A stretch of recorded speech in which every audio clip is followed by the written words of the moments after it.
ശ്രീസ് haven't എന്ന എൻ്റെ ചാനലിലേക്ക് എല്ലാവർക്കും സ്വാഗതം. ഇന്ന് നമുക്ക് വളരെയധികം രുചികരമായ തേങ്ങയില്ലാത്ത ഒരു ചമ്മന്തിയെക്കുറിച്ചാണ് ഞാൻ ഇന്ന് പറയാൻ പോകുന്നത്. വളരെ ചെറിയ ഇൻഗ്രീഡിയൻസ് മതി. അതിനുവേണ്ടി ഒരു 1 അല്ലെങ്കിൽ 2 സവാള സ്ലൈസായി അരിഞ്ഞത്, കുറച്ച് വെളുത്തുള്ളി, ഉണക്ക വറ്റൽമുളക്, 2 തക്കാളി. ഒരു പാത്രം അടുപ്പിലേക്ക് വെച്ച് ഒന്ന് ചൂടായി വരുമ്പോഴത്തേക്ക് അതിനകത്തേക്ക് നമ്മൾ വെളിച്ചെണ്ണ ഒഴിക്കണം. വെളിച്ചെണ്ണ നമ്മൾ ആവശ്യത്തിന് ഒഴിച്ചാൽ മതി, കാരണം നമുക്ക് ഒരുപാടൊന്നും വറുത്തെടുക്കാനൊന്നുമില്ല. ഒരു 2 സ്പൂണ്, മാക്സിമം 3 സ്പൂണ് ഒഴിച്ചാൽ മതി. അത് എണ്ണ ഒന്ന് ചൂടായി വരുമ്പോഴത്തേക്ക് അതിനകത്തേക്ക് നമ്മൾ റെഡിയാക്കി വെച്ചേക്കണം വെളുത്തുള്ളി അതിലേക്ക് ഇട്ടൊന്ന് വഴറ്റി കോരണം. വെളുത്തുള്ളി ഒന്ന് വഴറ്റി കോരിയെടുക്കുക. വഴറ്റി ഒന്ന് നന്നായിട്ട് വഴറ്റണം കേട്ടോ, കാരണം ഇത് നമുക്ക് ചമ്മന്തിയാക്കി എടുക്കാനുള്ളതാണ്. നമ്മൾ തേങ്ങയോ മറ്റോ ഒന്നും ഇതിനകത്ത് യൂസ് ചെയ്യേണ്ട. വളരെ രുചികരമായ ഇത് മാത്രം മതി, വേറെ ഒന്നും വേണ്ട ചോറ് കഴിക്കാനായിട്ട്.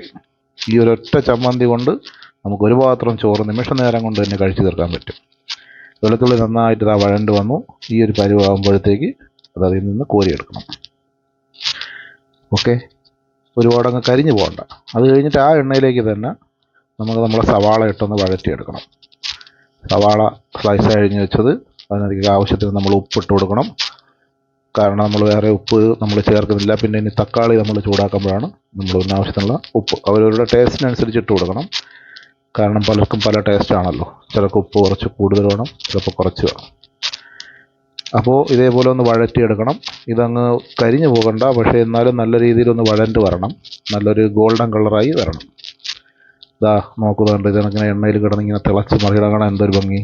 ഇതേപോലെ നന്നായിട്ട് വഴണ്ട് വന്നിട്ടുണ്ട്. ഈ ഒരു പരുവായി കിട്ടിയാൽ മതി. ഈ ഒരു പരുവായി കിട്ടുമ്പോഴത്തേക്ക് അതിനെ നമ്മൾ കോരി മാറ്റണം. ഈ കോരിയെടുത്ത് നമ്മൾ നേരത്തെ വെളുത്തുള്ളി വഴറ്റി വെച്ചിരുന്ന അതേ പാത്രത്തിലേക്ക് നമുക്കത് മാറ്റാം.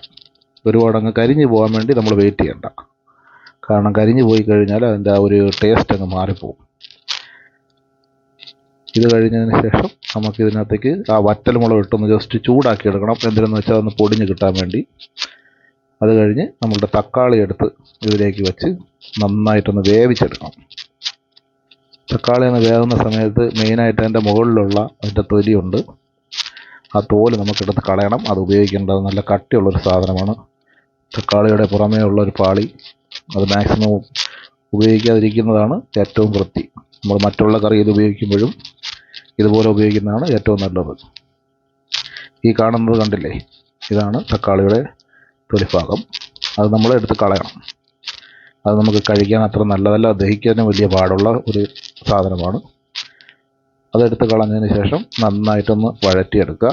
വഴറ്റിയെടുത്ത് നമ്മൾ ആ ഉള്ളിയും വെളുത്തുള്ളിയും മുളകും ഇട്ട് വെച്ചിരുന്ന അതേ പാത്രത്തിലേക്ക് തന്നെ ഇതും ഇടുക. ഇട്ടതിന് ശേഷം ചൂടൊന്ന് ആറിയതിന് ശേഷം നന്നായിട്ട് നമ്മളുടെ കൈ കൊണ്ട് തന്നെ കൂട്ടി യോജിപ്പിക്കുക എല്ലാം. അതിന് തവിയോ മിക്സിയോ ഒന്നും ഉപയോഗിക്കേണ്ട കാര്യമില്ല. ഇതിൻ്റെ ടേസ്റ്റ് എന്ന് പറയുന്നത് ഇതാണ്. നമ്മളുടെ നല്ലതായി വൃത്തിയാക്കിയതിന് ശേഷം നമ്മൾ നന്നായിട്ട് എല്ലാ ഐറ്റംസും കൂടി നന്നായിട്ട് ഇതേപോലെ ഓരോന്നായിട്ട് ഇങ്ങനെ തിരുമ്മി ഉടച്ച് നല്ല അടിപൊളിയായിട്ട് കുഴച്ചെടുക്കുക. ഈ ഒരു പരുവായി കിട്ടും കണ്ടോ. എന്നിട്ട് നല്ലോണം നല്ല വെന്തതുകൊണ്ട് നന്നായിട്ട് നമുക്ക് ഉടച്ചെടുക്കാൻ പറ്റും. ഈ ഒരു പരുവായി കിട്ടിക്കഴിഞ്ഞാൽ നമ്മളെ ചമ്മന്തി റെഡി. ഈ ചമ്മന്തി മാത്രം മതി നമുക്ക് ഒരു പ്ലേറ്റ് ചോറ് കൊണ്ട് കഴിക്കാൻ. ഇതും കൂട്ടി ഒന്ന് കുഴച്ച് കഴിച്ച് നോക്കണം. എന്താ ഒരു ടേസ്റ്റ് എന്നറിയാമോ.